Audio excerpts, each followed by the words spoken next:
Hello everybody, welcome to our YouTube channel. My name is Amar Kumar. So basically in this video I am going to explain you BPSC 102 Bharat में संवैधानिक सरकार और लोकतंत्र। जो हमारा इग्नो का है, इग्नो में जो है हमारा ये एक सब्जेक्ट कोड है BPSC 102 जिसका टाइटल है भारत में संवैधानिक सरकार और लोकतंत्र। इसमें जो है ना, जो भी कॉन्स्टिट्यूशनल गवर्नमेंट है बोले तो संवैधानिक सरकार, और लोकतंत्र बोले तो डेमोक्रेसी। इन सब के बारे में जो है ना, हम डिटेल्ड मोस्ट इंपॉर्टेंट क्वेश्चंस के आंसर्स को हम डिस्कस करने वाले हैं। सो ये जो क्वेश्चन पेपर है, जो ये पिछले 5 सालों के पेपर हमने उठाया है, उसमें जो जो क्वेश्चन बार बार रेपिटेडली आए हैं वही क्वेश्चन इसमें पिक किया गया है। So if your exam between June 2026 or December 2026, so this video is going to be the one of the most important video for your exam. And if you are new on this channel, then you can subscribe for this. You will never miss any update if any video will be uploaded here. So now अगर आपके पास कोई doubt है, if you have any doubt then you can ask here. That's Instagram ID of Prem sir. Now BPSC 102 Bharat में संवैधानिक सरकार और लोकतंत्र। चलिए शुरू करते हैं। नाउ सबसे पहला क्वेश्चन है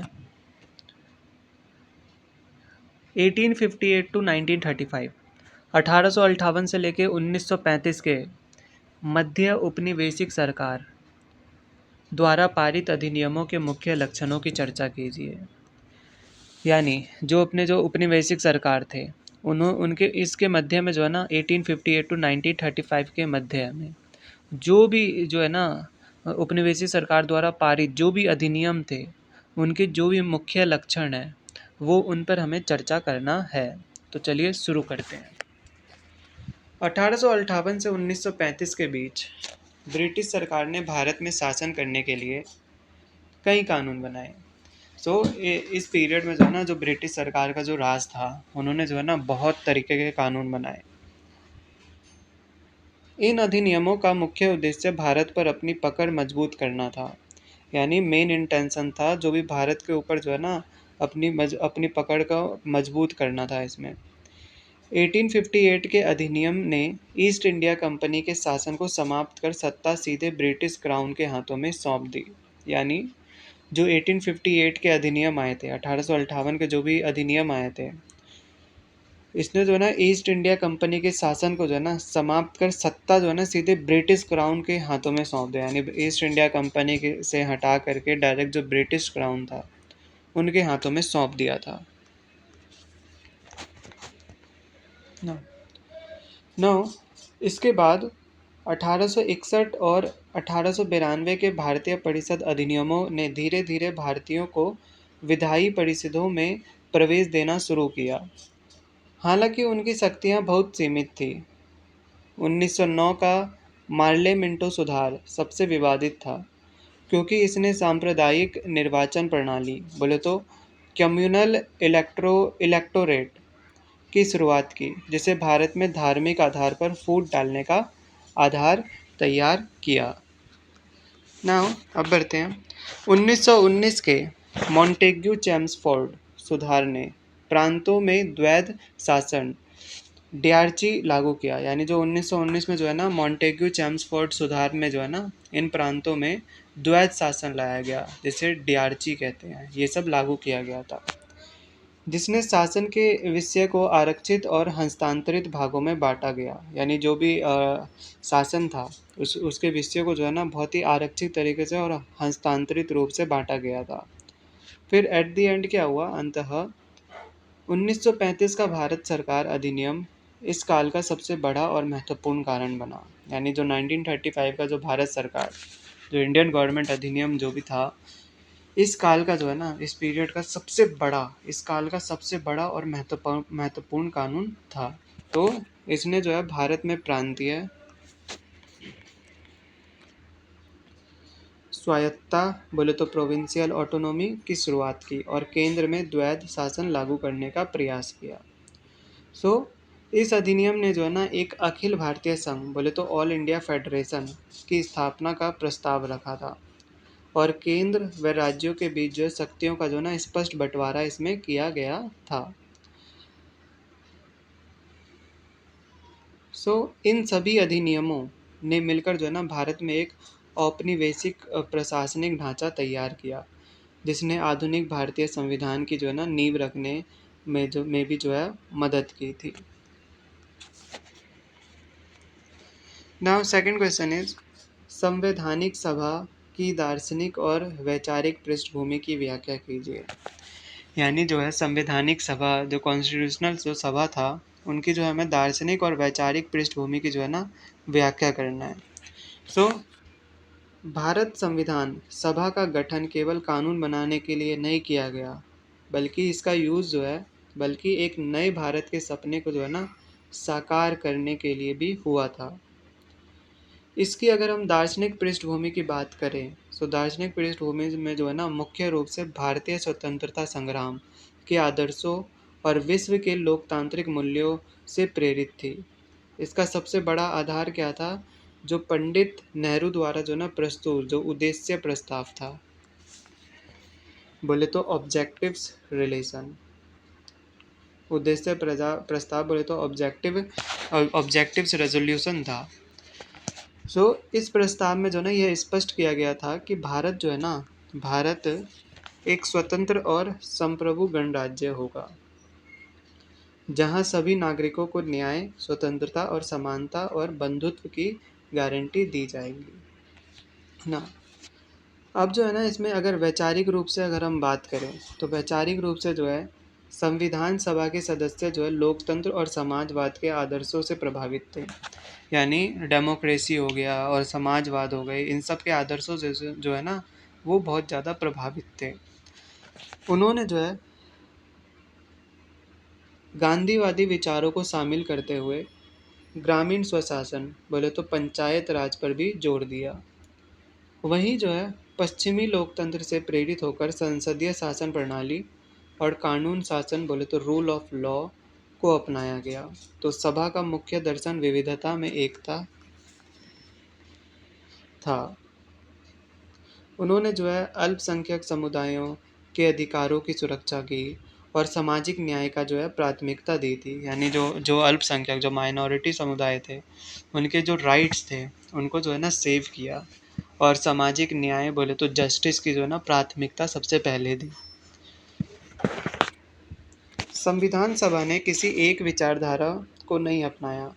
यानी जो कॉन्स्टिट्यूशन सभा था, जो भी कॉन्स्टिट्यूशनल सभा था, उन्होंने जो है ना किसी एक पॉइंट ऑफ व्यू को जो है ना किसी एक विचारधारा को जो है ना नहीं अपनाया, बल्कि उन्होंने जो है उदारवाद, समाजवाद और मानवतावाद का जो है ना एक अनोखा मिश्रण तैयार किया गया।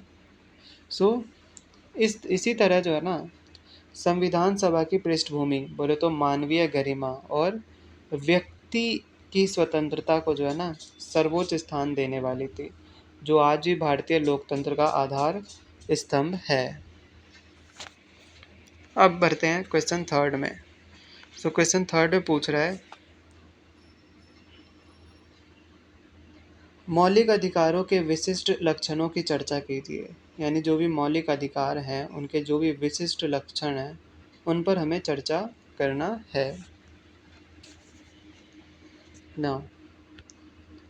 भारतीय संविधान के भाग 3 में वर्णित मौलिक मौलिक अधिकार भारतीय लोकतंत्र की सबसे महत्वपूर्ण विशेषता है। यानी जो भारतीय संविधान के जो भाग 3 में जो है ना जो भी वर्णित मौलिक अधिकार है, वो जो है ना भारतीय लोकतंत्र की सबसे इम्पोर्टेंट जो है ना विशेषता है। ये अधिकार जो है नागरिकों को जो है ना राज्य की मनमानी शक्तियों से बचाते हैं। यानी जो भी नागरिक, जो भी पीपल जो है उनको जो है ना जो भी राज्य की जो मनमानी शक्ति है उन सब चीज़ों से बचाती है। जो भी पावर है उन सब से अगर कोई गलत चीज़ रहता है तो उन सब चीज़ों से बचाती है, और उनके सर्वांगीण विकास के लिए आवश्यक है, और जो उनके डेवलपमेंट के लिए जो है ना ये बहुत ही ज़्यादा इम्पोर्टेंट है। इसके कुछ विशिष्ट लक्षण निम्नलिखित है। अब क्या क्या इसके लक्षण होते हैं वो डिस्कस करते हैं। तो सबसे पहला है न्याय योग्य, जस्टिसिएबल। यानी सबसे पहले जो है ना ये न्याय योग्य होना चाहिए। यदि राज्य इन अधिकारों का उल्लंघन करता है, इफ़ राज्य जो है ना इन सब अधिकारों का उल्लंघन करता है तो जो है ना नागरिक सीधे सर्वोच्च न्यायालय या उच्च न्यायालय में जा सकता है। जो सबसे बड़ा न्यायालय सुप्रीम कोर्ट यहाँ पे जा सकता है, या उच्च न्यायालय में भी जा सकता है।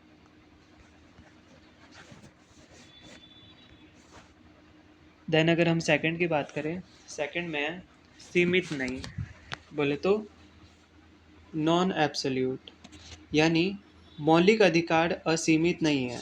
ये यानी ये जो है ना नॉन एब्सोल्यूट है, यानी असीमित नहीं है।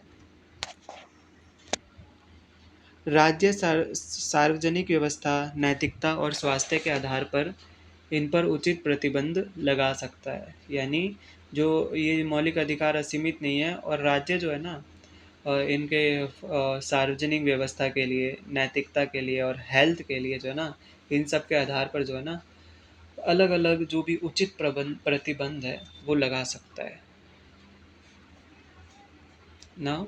निलंबन बोले तो सस्पेंशन, ये क्या होता है? जो राष्ट्रीय जो है ना आपातकाल के दौरान, यानी at the time of any kind of emergency, उन्होंने जो है ना अनुच्छेद 20 और 21 को छोड़कर जो है ना अन्य सभी मौलिक अधिकारों को कुछ समय के लिए निलंबित किया जा सकता है। आगे बढ़ते हैं।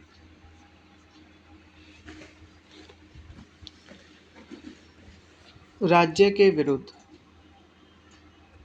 ये अधिकार मुख्य रूप से राज्य के विरुद्ध उपलब्ध है, लेकिन कुछ अधिकार जैसे अस्पृश्यता का अंत निजी व्यक्तियों के विरुद्ध भी है।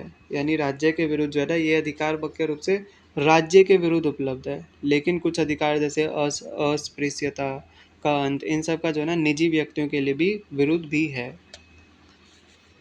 अब विविधता, अब इसे समझो। इसमें जो है ना विविधता में क्या आता है, इसमें पूरे समानता आ गया, इक्वालिटी, स्वतंत्रता आ गया, फ्रीडम, और शोषण के विरुद्ध अधिकार इसमें आ गए, धर्म की स्वतंत्रता आ गया, और संस्कृति और शिक्षा संबंधी अधिकार इसमें शामिल होते हैं।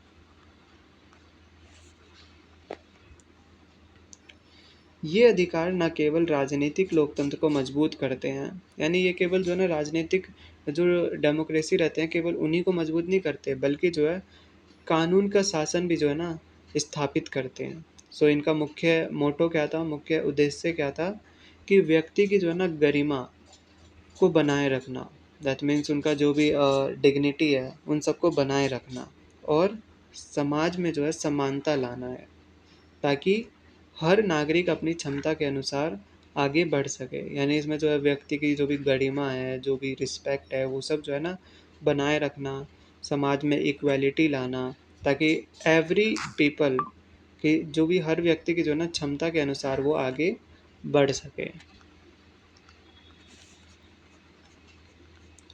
बढ़ते हैं क्वेश्चन 4 में, पूछ रहा है मौलिक दायित्व पर एक लेख लिखिए। यानी जो भी मौलिक दायित्व है उन पर हमें एक लेख लिखना है, जो भी फंडामेंटल ड्यूटीज़, कर्तव्य है, ये सब जो है उन पे हमें एक लेख लिखना है।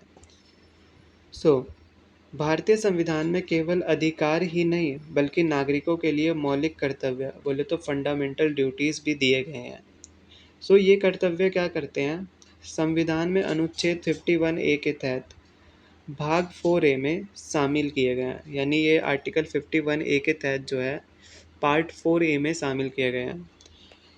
मूल संविधान में इनका उल्लेख नहीं था। इन्हें जो है 42 यानी 42वें संविधान संशोधन जो 1976 के द्वारा स्वर्ण सिंह समिति की सिफारिश पर जोड़ा गया था।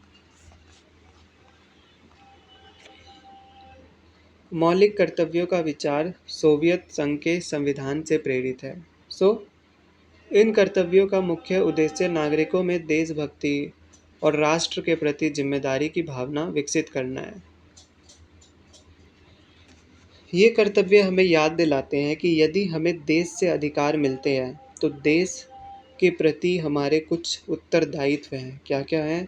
जैसे संविधान का पालन करना, राष्ट्रीय ध्वज और राष्ट्रगान का सम्मान करना, देश की संप्रभुता, एकता और अखंडता की रक्षा करना, और इसके अलावा देश की रक्षा करना और आपसी भाईचारे को बढ़ावा देना। पर्यावरण का संरक्षण करना, वैज्ञानिक दृष्टिकोण अपनाना और सार्वजनिक संपत्ति की सुरक्षा करना भी इसमें शामिल है। हालाँकि जो है ना ये कर्तव्य कानूनन बाध्यकारी नहीं है, यानी इनके जो है ना उल्लंघन पर जो है जेल जेल जो है ना नहीं होती, लेकिन इनका पालन करना जो है एक अच्छे नागरिक का नैतिक दायित्व है। ये कर्तव्य क्या करता है, जो भारत के लोकतांत्रिक समाज को जो है ना अनुशासित और जिम्मेदार बनाने के लिए अत्यंत महत्वपूर्ण है।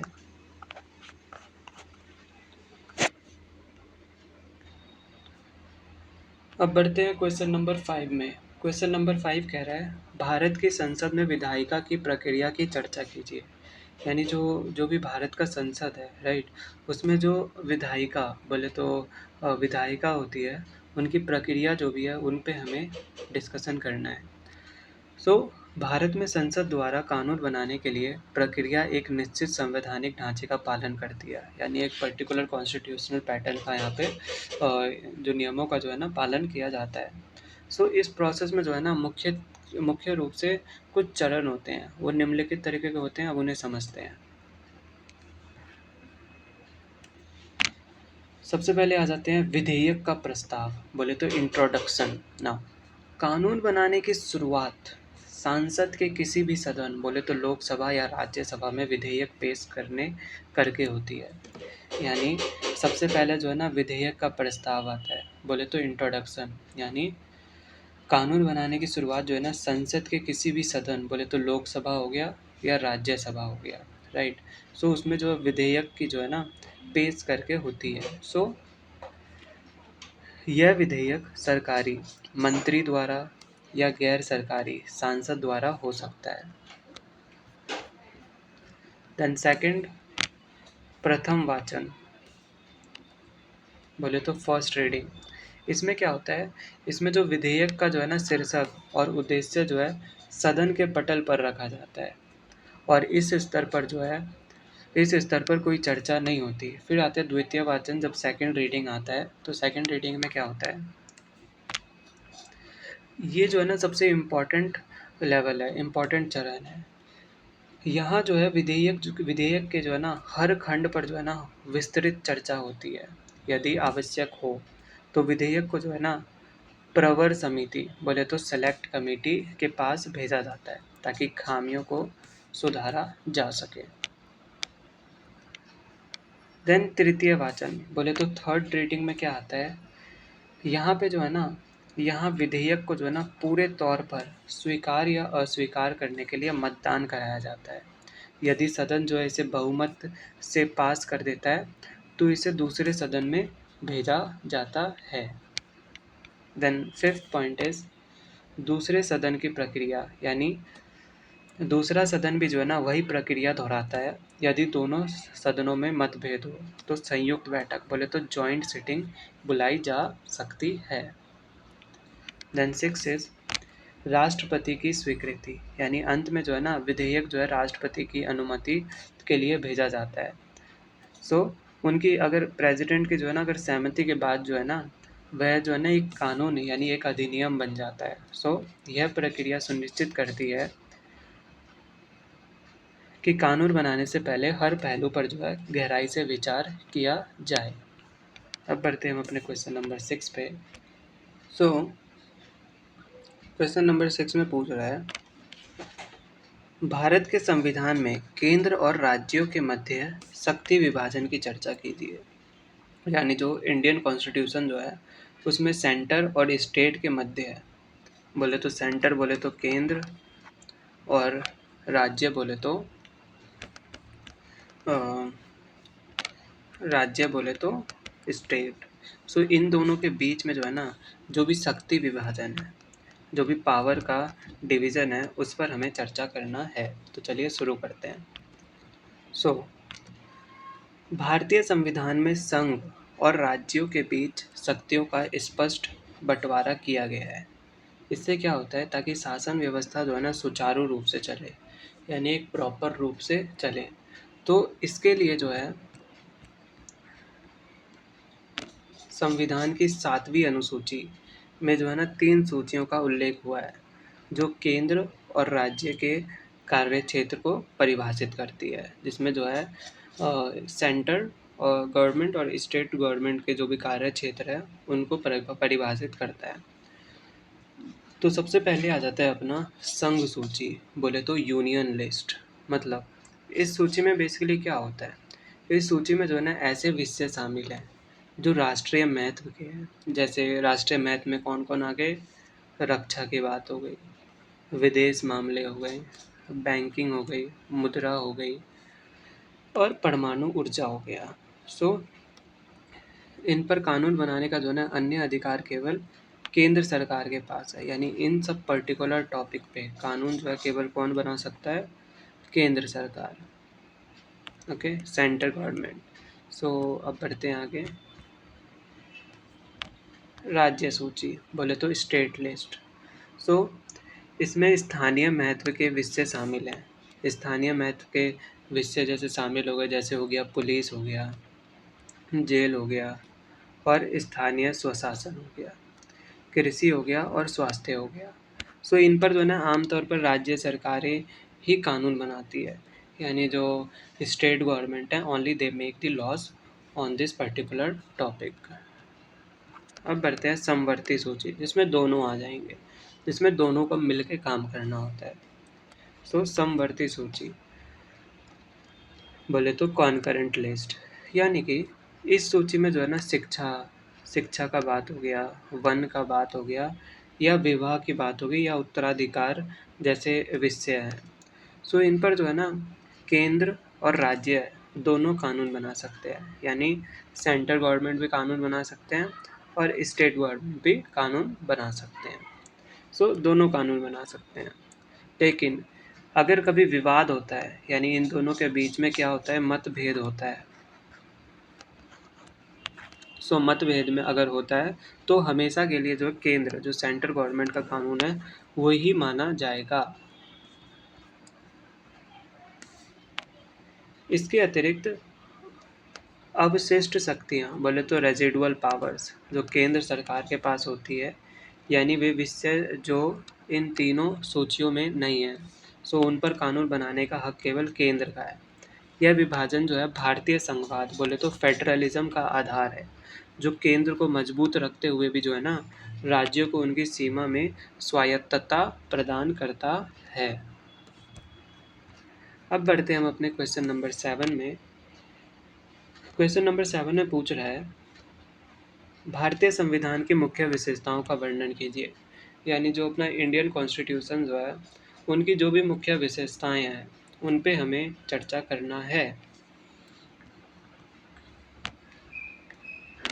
सो बढ़ते हैं। सबसे पहले भारतीय संविधान विश्व का सबसे विस्तृत और लिखित संविधान है। इसकी मुख्य विशेषताएं जो है इसे अनूठा बनाती है। यानी कि गाइस जो है ना, जो अपना जो इंडियन कॉन्स्टिट्यूशन है जिसे डॉक्टर भीमराव अंबेडकर जी ने लिखा है, सो ये जो है ना पूरे दुनिया का सबसे विस्तृत संविधान है और सबसे और लिखित संविधान है। ओके, और इसकी मुख्य विशेषताएं जो है ना इसे अनूठा बनाती है। अब विशेषताएं सबसे पहले पढ़ते हैं कि इनकी विशेषताएं क्या क्या होती हैं। तो सबसे पहला है ये जो है ना लिखित और विशाल है। यानी ये संविधान जो है ना हैंड रिटन है और बहुत ही ज़्यादा बड़ा है। सो यह विश्व का सबसे बड़ा लिखित संविधान है जिससे शासन के हर पहलू का विस्तार से लिखा गया है। यानी this is the one of the most biggest written constitution to the entire world, जिसमें शासन के जो है ना हर पहलू का विस्तार से लिखा गया है। देन सेकंड है लोकतांत्रिक गणराज्य। यानी कि भारत में जो है ना शासन की शक्ति जनता के हाथों में है और राष्ट्र की प्रमुख राष्ट्रपति प्रत्यक्ष और परोक्ष रूप से चुना जाता है। Okay, now let's going to third point. So third point में पूछ रहा है संसदीय शासन प्रणाली। यानी हमने जो है ब्रिटेन के तर्ज और संसदीय प्रणाली को अपनाया है जहाँ कार्यपालिका, मंत्रिपरिषद संसद के प्रति जो है जवाबदेह होती है। अब बढ़ते हैं फोर्थ पॉइंट पे। फोर्थ पॉइंट पे मौलिक अधिकार और कर्तव्य, जो भी फंडामेंटल राइट्स है और उनके क्या क्या कर्तव्य है ये सब है इसमें। यानी नागरिकों को जो है ना 6 फंडामेंटल राइट्स दिए गए हैं, 6 मौलिक अधिकार प्राप्त है। साथ ही जो है ना उनके कुछ मौलिक कर्तव्य भी निर्धारित हैं। सो फिफ्थ, स्वतंत्र न्यायपालिका, यानी न्यायपालिका को जो है ना कार्यपालिका और विधायिका से स्वतंत्र रखा गया है, राइट, ताकि यह जो है ना संविधान की रक्षा कर सके। देन सिक्स इज कठोरता और लचीलेपन का मिश्रण, यानी संविधान का जो है ना संशोधन कुछ मामलों में बहुत ज़्यादा कठिन है और कुछ में बहुत ज़्यादा सरल है। देन सेवेंथ इज धर्मनिरपेक्षता। सो धर्मनिरपेक्षता यानी राज्य का जो है ना अपना कोई धर्म नहीं है और वह जो है ना सभी धर्मों के प्रति जो है तटस्थ है। सो एट्थ इज एकल नागरिकता, यानी पूरे देश में जो है ना केवल एक ही नागरिकता का जो है ना प्रावधान है। सो ये विशेषताएं भारत के जो है ना विविधतापूर्ण समाज, यानी भारत का जो भी डिफरेंट टाइम से विविधतापूर्ण समाज, यानी अलग भाषा, अलग बोली, अलग धर्म, इन सब समाज को जो है ना एकजुट रखने और एक कल्याणकारी राज्य की जो है ना स्थापना करने में सक्षम है। सो आई होप गाइस आपको 7th क्वेश्चन तक अच्छे से समझ में आया होगा। अब बढ़ते हैं 8th क्वेश्चन पे। सो अब बढ़ते हैं हम अपने क्वेश्चन नंबर 8 में।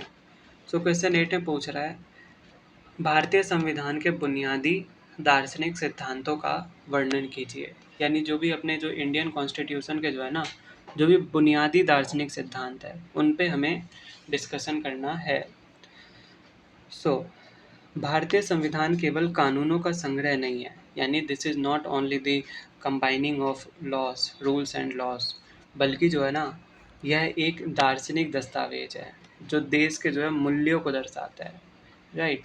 सो इसके मूल दार्शनिक सिद्धांत संविधान की प्रस्तावना बोले तो प्रियम्बल में निहित है। सो सबसे पहले बढ़ते हैं संप्रभुता।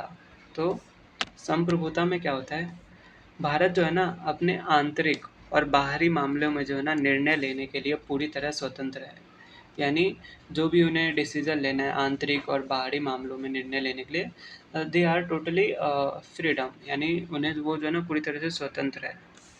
किसी बाहरी शक्ति का उनके पास जो है ना दबाव नहीं है, यानी कोई बाहरी शक्ति जो है उन्हें नहीं रोक सकती।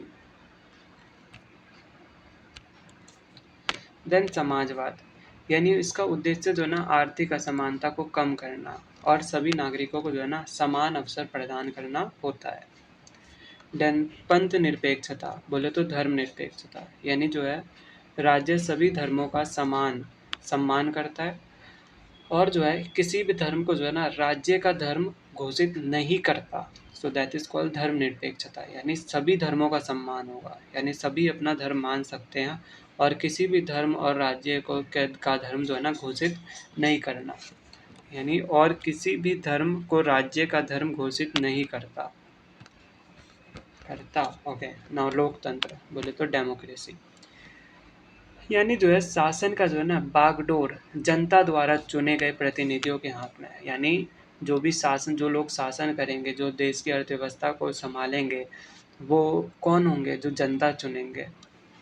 देन गणराज्य, यानी भारत का मुखिया वंशानुगत नहीं बल्कि जो है ना निर्वाचित होता है। फिर आगे इसके अलावा संविधान का दर्शन न्याय, स्वतंत्रता, समानता और बंधुत्व पर टिका है, यानी सामाजिक और आर्थिक न्याय जो है सुनिश्चित करना,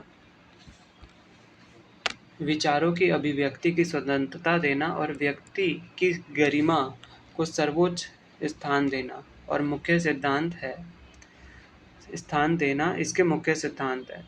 सो ये दार्शनिक आधार ही भारतीय संविधान को जो है ना लोक कल्याणकारी, यानी लोगों के लिए कल्याणकारी रूप में बनाता है और यह सुनिश्चित करते हैं कि शासन का केंद्र बिंदु अंतिम व्यक्ति का विकास हो। यह संविधान का वह आत्मा है जो इसे युगों तक जो है ना प्रासंगिक बनाए रखेगा। अब बढ़ते हैं क्वेश्चन नंबर 9 में। क्वेश्चन नंबर 9 में पूछ रहा है संविधान में मौलिक कर्तव्यों की प्रकृति और महत्व का वर्णन कीजिए, यानी जो अपने कॉन्स्टिट्यूशन में जो है ना जो भी फंडामेंटल कर्तव्य है, राइट, उनकी जो प्रकृति का जो है ना महत्व पे हमें वर्णन करना है। तो चलिए शुरू करते हैं। भारतीय संविधान में भाग ए में अनुच्छेद 51 ए के तहत 11 मौलिक कर्तव्य का उल्लेख किया गया है। सो टोटल 11 जो है मौलिक कर्तव्य का इसमें उल्लेख किया गया है। सो इनकी प्रकृति जो है मुख्य रूप से नैतिक और नागरिक है। ये कर्तव्य किसी व्यक्ति पर जो है ना कानूनी रूप से थोपे नहीं गया है, यानी इनके जो ना उल्लंघन पर सीधा जेल का प्रावधान नहीं है, लेकिन ये भारत के प्रत्येक नागरिक है, that means every people of the India, इन सब के लिए जो ना नैतिक रूप से बाध्यकारी है। सो ये कर्तव्य समाज में डिसिप्लिन, अनुशासन, जिम्मेदारी, बोले तो रिस्पॉन्सिबिलिटी, और राष्ट्र के प्रति, नेशन के प्रति जो है ना समर्पण की भावना को बढ़ावा देता है। इनका महत्व बहुत अधिक है क्योंकि ये अधिकार और कर्तव्य के बीच संतुलन बनाते हैं। जहाँ मौलिक अधिकार हमें एक स्वतंत्र जीवन प्रदान करते हैं, वहीं मौलिक कर्तव्य हमें यह याद दिलाते हैं कि राष्ट्र की प्रगति में हमारा भी योगदान है। इनका महत्व इस बात में है कि ये जो है ना नागरिकों को संविधान का सम्मान करने, देश की एकता और अखंडता की रक्षा करने और पर्यावरण व वैज्ञानिक दृष्टिकोण को जो है ना विकसित करने के लिए प्रेरित करते हैं। यानी मौलिक कर्तव्य एक जिम्मेदार नागरिक तैयार करने का माध्यम है, जो केवल अपने अधिकारों के लिए नहीं बल्कि देश के प्रति अपने दायित्व के लिए भी जागरूक हो। सो ये भारत का जो है ना एक सभ्य और प्रगतिशील समाज बनाने के दिशा में एक महत्वपूर्ण कदम है। सो इसी के साथ अपना 9th क्वेश्चन होता है। अब बढ़ते हैं हम अपने क्वेश्चन नंबर 10 में। सो भारतीय संसद के कार्यों का वर्णन कीजिए, यानी जो भी भारतीय जो इंडियन पार्लियामेंट है, इन सब जो भारतीय संसद है, इनके कार्यों का जो है ना हमें वर्णन करना है। सो भारतीय संसद देश की जो है ना सर्वोच्च विधायी संस्था है, जो भारत के शासन में जो है केंद्रीय भूमिका निभाती है। सो इसके जो है प्रमुख कार्य जो है निम्नलिखित है। चलिए वो डिस्कस करते हैं। सबसे पहला है विधायी कार्य, यानी संसद का जो है ना सबसे महत्वपूर्ण कार्य कानून बनाना है। सो यह संघ सूची और समवर्ती सूची के विषयों पर नए कानून बना सकती है और पुराने कानूनों में संशोधन या उन्हें समाप्त कर सकती है। देन वित्तीय कार्य, जो फाइनेंशियल कार्य है। संसद जो है ना देश के खजाने की संरक्षण है। सरकार बिना संसद की अनुमति के 1 रुपया भी जो है ना खर्च नहीं कर सकती। बजट का पारित होना जो है ना संसद को मंजूरी के बिना असंभव है। अब बढ़ते हैं कार्यपालिका पर नियंत्रण, यानी संसद जो है मंत्रिपरिषद को नियंत्रित करती है, यानी प्रश्नकाल, शून्यकाल और ध्यानाकर्षण प्रस्ताव और अविश्वास प्रस्ताव के माध्यम से जो है ना संसद सरकार को जवाबदेह बनाती है। देन संविधान संशोधन, यानी संविधान में किसी भी प्रकार का जो है ना बदलाव करने की शक्ति संसद के पास है, क्योंकि हालांकि जो है यह प्रक्रिया संविधान के मूल संरचना, बोले तो बेसिक स्ट्रक्चर के अधीन है। देन निर्वाचन कार्य, यानी संसद के सदस्य जो है राष्ट्रपति और उपराष्ट्रपति के चुनाव में भाग लेते हैं। सो इस प्रकार जो है संसद केवल कानून बनाने वाली संस्था नहीं है, बल्कि यह लोकतंत्र का जो है ना मुख्य केंद्र है, जो कार्यपालिका की शक्तियों पर अंकुश रखती है और देश के आर्थिक व सामाजिक विकास की दिशा तय करती है। देन भारतीय राजनीतिक व्यवस्था में राष्ट्रपति और प्रधानमंत्री की जो है ना स्थिति का परीक्षण कीजिए, यानी जो भारतीय शासन व्यवस्था में जो है ना जो राष्ट्रपति हो गया, प्रधानमंत्री हो गया, दोनों ही जो है ना बहुत ही ज़्यादा इम्पोर्टेंट रोल प्ले करते हैं, लेकिन इनकी शक्तियाँ और कार्य जो है ना अलग अलग होता है। सो जैसे जो राष्ट्रपति का जो है ना राष्ट्र का संवैधानिक प्रमुख, यानी कॉन्स्टिट्यूशनल हेड होता है, जबकि प्रधानमंत्री बोले तो प्राइम मिनिस्टर जो है सरकार का वास्तविक प्रमुख, बोले तो रियल हेड होता है। देन राष्ट्रपति नाम मात्र का कार्यकारी प्रमुख है, जो सभी महत्वपूर्ण कार्य जैसे मंत्री परिषद की सलाह इन इन सब करता है। सो राष्ट्रपति के पास जो है औपचारिक शक्तियाँ बोले तो फॉर्मल पावर्स भी होती हैं, जैसे संसद का सत्र बुलाना, अध्यादेश जारी करना और क्षमादान की शक्ति। तो दूसरी ओर प्रधानमंत्री जो है शासन की धुरी है। वह मंत्री परिषद का चयन करता है, नीतिगत निर्णय लेता है और सरकार का नेतृत्व करता है। सो राष्ट्रपति को प्राप्त शक्तियों का वास्तविक उपयोग प्रधानमंत्री और उसका मंत्रिमंडल ही करता है। सो प्रधानमंत्री ही व्यक्ति है जो राष्ट्रपति को शासन से संबंधित महत्वपूर्ण सूचनाएं देता है और केंद्र सरकार की नीतियों को लागू करता है। यदि राष्ट्रपति जो है पद देश की एकता और गरिमा का प्रतीक है, तो प्रधानमंत्री जो है ना पद नीति निर्माण और शासन का प्रतीक है। सो अगर हम संक्षेप में कहें तो राष्ट्रपति जो है राज्य का प्रतिनिधित्व करता है, जबकि प्रधानमंत्री जो है सरकार का। सो यह व्यवस्था जो है हमारे संसदीय लोकतंत्र की एक खूबसूरती है, जहाँ एक संवैधानिक औपचारिक पद के साथ साथ जो है एक कार्यकारी जवाबदेह पद का भी जो है ना तालमेल बिठाया गया है। नाउ क्वेश्चन 12, भारतीय संविधान में जो भी है आपातकालीन प्रावधानों का जो है ना हमें समालोचनात्मक वर्णन करना है। सो भारतीय संविधान में जो है राष्ट्रपति को जो है ना इमरजेंसी पावर्स दिए गए हैं, आपातकालीन शक्तियाँ दी गई है, इमरजेंसी प्रोविजंस दी गई है, ताकि देश की जो है ना अखंडता और सुरक्षा की रक्षा की जा सके। ये प्रावधान जो है 18 से लेके अनुच्छेद 352, 356 और 360 के तहत वर्णित है।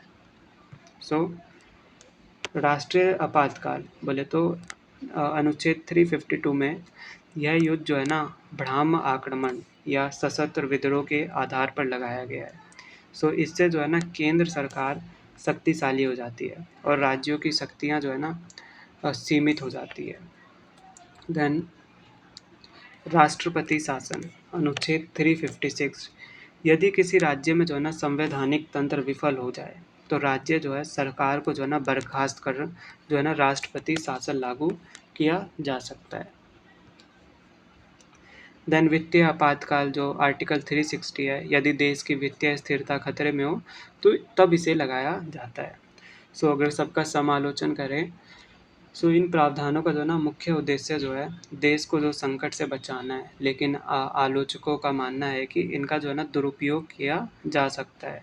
सो विशेष रूप से जो भी अनुच्छेद 356 है ये सब दिया गया है, ये आप रीड कर सकते हो, बहुत ही इजी लैंग्वेज में लिखा है। सो अंतिम उपाय जो लास्ट रिजॉर्ट के रूप में भी किया जाना चाहिए।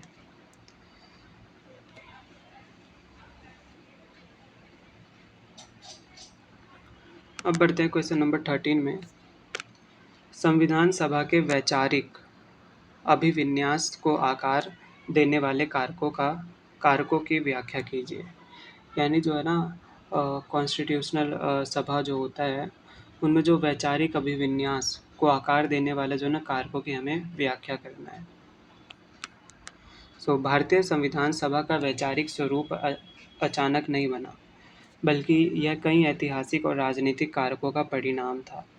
इसके अभिविन्यास को आकार देने वाला सबसे प्रमुख कारक भारतीय राष्ट्रीय आंदोलन के मूल्य थे। यानी जो भारतीय राष्ट्रीय आंदोलन थे ना, ये मूल्य थे यहाँ के।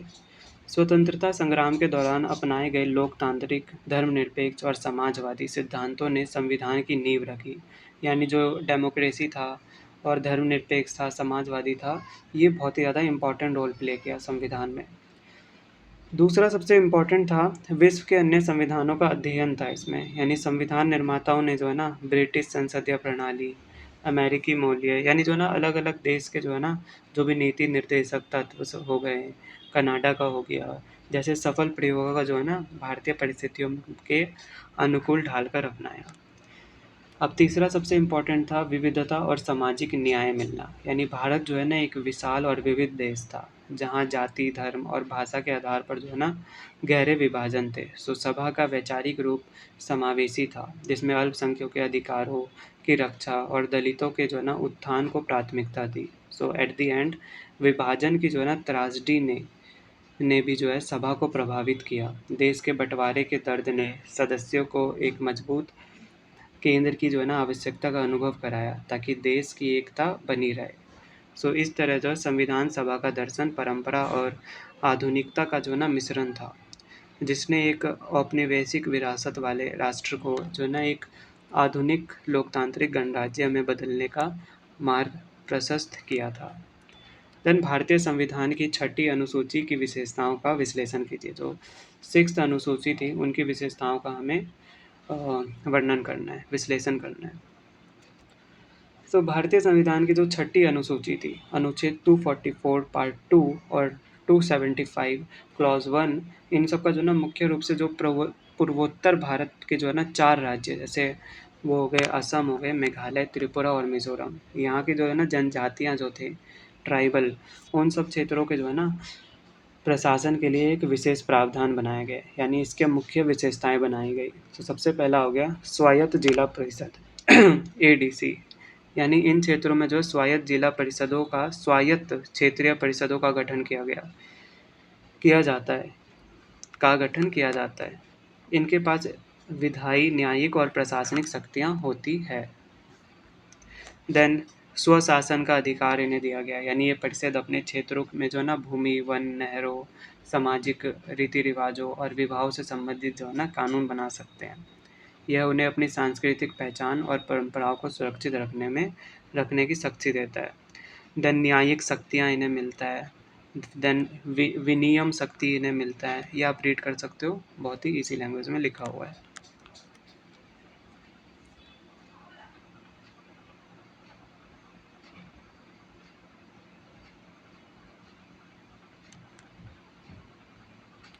देन क्वेश्चन 15 में पूछ रहा है भारत में न्यायिक व्यवस्था की कार्यप्रणाली की व्याख्या कीजिए, यानी जो भी भारत में जो है ना न्यायिक व्यवस्था, उनकी हमें व्याख्या करना है। तो सबसे पहले गाइस से बता दूं, सबसे पहला आ जाता है अपना सुप्रीम कोर्ट, यानी जो न्यायिक व्यवस्था जो ना 3 कोर्ट में सबसे पहले डिवाइड किया गया। सबसे बड़ा कोर्ट, फिर उससे छोटा, फिर उससे छोटा, फिर उससे भी छोटा आता है, वो भी हम डिस्कस करेंगे। यानी सुप्रीम कोर्ट जो है ना ऐसा है कि एक ही है पूरे वर्ल्ड में, सॉरी पूरे इंडिया में। यह देश की जो ना सर्वोच्च अदालत है। बेसिकली पूरे वर्ल्ड की भी बात करें तो सुप्रीम कोर्ट तो एक ही है इंडिया का। सुप्रीम कोर्ट जो है यह देश की सर्वोच्च अदालत है, पर सुप्रीम कोर्ट केवल इंडिया में मानी जाती है। और संविधान का अंतिम व्याख्तर है, यानी जो अंतिम इंटरप्रेटर है, राइट।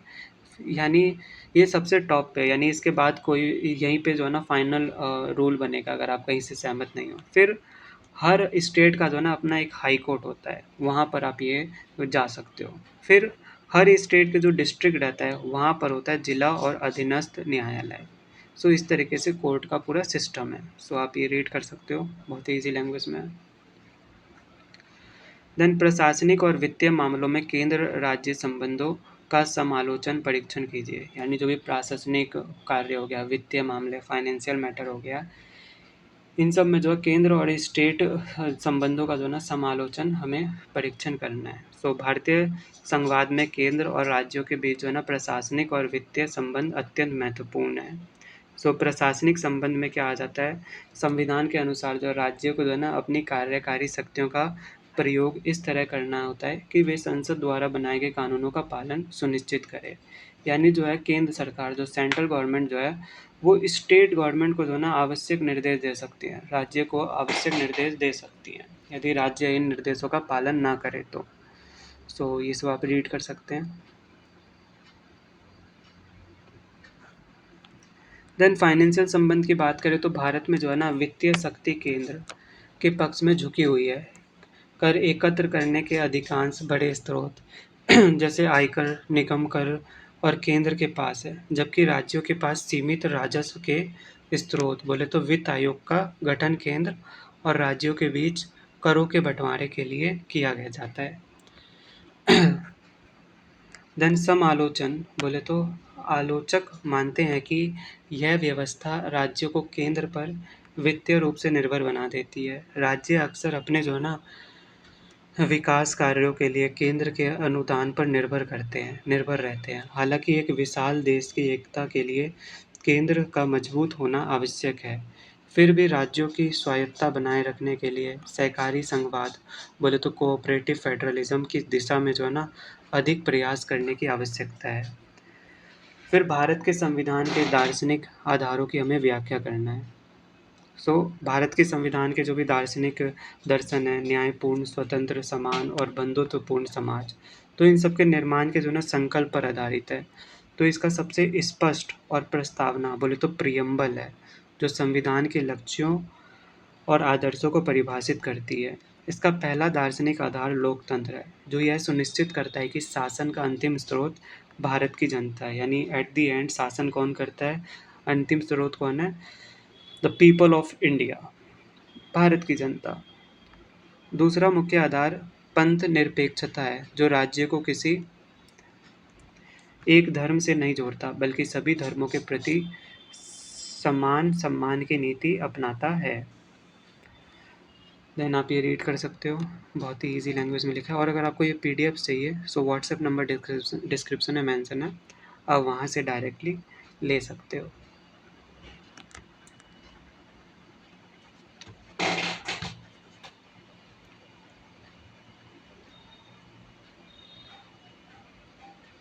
सो यस गाइज, इसी के साथ अपना ये क्वेश्चन होता है ख़त्म। अब बढ़ते हम अपने आगे क्वेश्चन पे। सो क्वेश्चन नंबर 18 में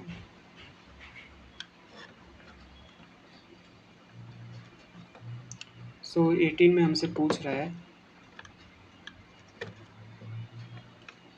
कि संसदीय बनाम न्यायपालिका बहस का वर्णन और चर्चा कीजिए।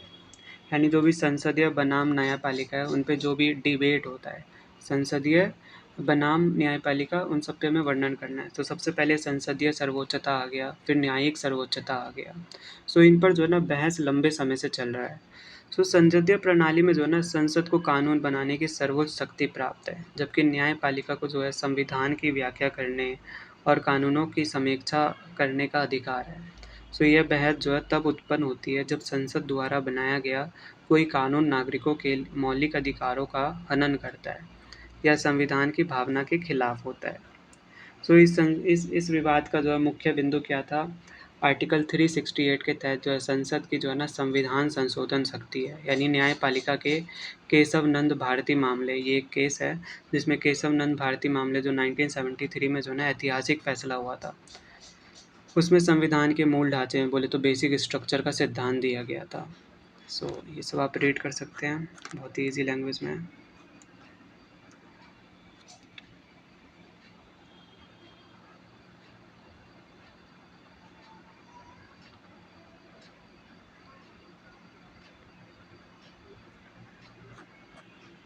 देन अब आ जाते हैं हम शॉर्ट नोट्स पे, संक्षिप्त टिप्पणियाँ। सो राज्य के नीति निर्देशक सिद्धांत, ये आपको समझना है। सो भारतीय संविधान के भाग 4 में वर्णित नीति निर्देशक सिद्धांत डीपीएसपी आयरलैंड से लिए गए हैं। यानी कहाँ से लिए गए हैं, आयरलैंड से। इसमें कल्याणकारी राज्य की स्थापना हुई है, सामाजिक और आर्थिक न्याय सुनिश्चित किया गया था, न्यायालय द्वारा प्रवर्तनीय नहीं है ये, लेकिन देश के शासन में ये आधारभूत है। इनका लक्ष्य आर्थिक विषमता को कम करना, नागरिकों के लिए सम्मानजनक जीवन सुनिश्चित करना और सामाजिक लोकतंत्र को मजबूत बनाना है। तो यहाँ से आप ये रीड कर सकते हैं। देन संविधान की प्रस्तावना बोले तो प्रियम्बल, यानी जो स्टार्टिंग रहता है वो इसमें बताया गया है। सो ये सब आप रीड कर सकते हैं।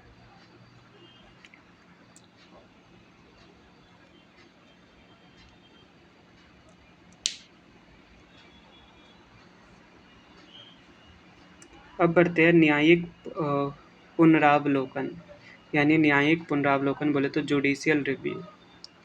सो ये आपको समझाना है, जिसमें न्यायपालिका की वह महत्वपूर्ण शक्ति है जिसके द्वारा वह विधायिका द्वारा बनाए गए कानूनों और कार्यपालिका के आदेशों में संवैधानिक वैधता की जांच करती है। यदि कोई कानून संविधान के सब प्रावधानों या मौलिक अधिकारों का उल्लंघन करता है तो न्यायपालिका उसे अवैध या असंवैधानिक घोषित कर सकती है। यह शक्ति कानून के शासन को बनाए रखने और संविधान की सर्वोच्चता की रक्षा के लिए अनिवार्य है। तो इस तरीके से आप ये पढ़ सकते हैं।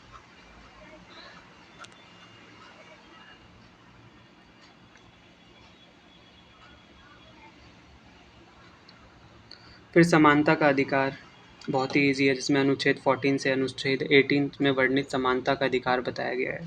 सो आप ये रीड कर सकते हैं।